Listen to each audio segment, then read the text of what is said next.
বন্ধুরা, আমার এই মশলা কষানোটা দেখে কি মনে হচ্ছে, ভালো হবে কি হবে না? নমস্কার, শুভ দুপুর বন্ধুরা। ডিমের ঝাল তো তোমরা অনেকেই খেয়েছো। আজকে আমি কিভাবে ডিমের ঝাল করি আর কি কি দিয়ে করি চলো তোমাদের সাথে শেয়ার করি। দেখো বন্ধুরা, ডিমগুলো সব সিদ্ধ করে নিয়েছি। তেলটা গরম হয়ে গেছে, এবার একটু তেলে লবণ দিয়ে দেবো। এবার ডিমগুলো দিয়ে দেবো কড়াইতে।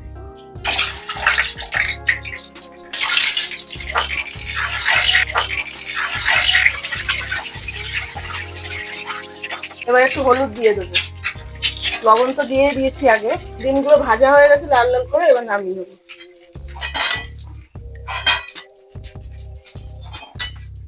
এবার পেঁয়াজ কুচানো গুলো দিয়ে দেবো। মিডিয়াম সাইজের 4-5টা পেঁয়াজ আছে।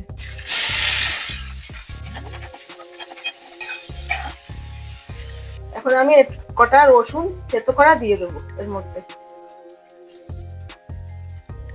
আর অল্প করে একটু হলুদ দেবো, অল্প করে, বেশি না। এবার আমি টমেটো কুচানো গুলো দিয়ে দেবো।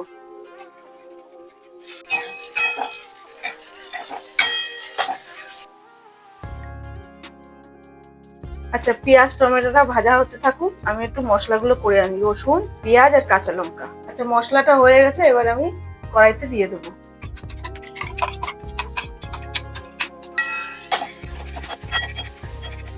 এবার আমি পরিমাণ মতন হলুদ দিয়ে দেবো, পরিমাণ মতো লবণ দিয়ে দেবো, আর অল্প করে একটু মিষ্টি দিয়ে দেবো। এবার ভালো করে কষিয়ে নেব। বন্ধুরা, আমার এই মশলা কষানোটা দেখে কি মনে হচ্ছে, ভালো হবে কি হবে না? এবার জল দিয়ে দেবো অল্প করে। এবার ডিমগুলো দিয়ে দেবো।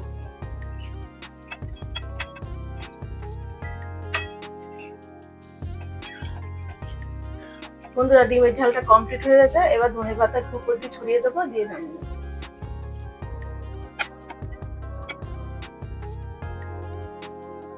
বন্ধুরা, আমার করা ডিমের ঝালটা কেমন লাগলো কমেন্ট করে জানিও, আর ভালো লাগলে একটা লাইক।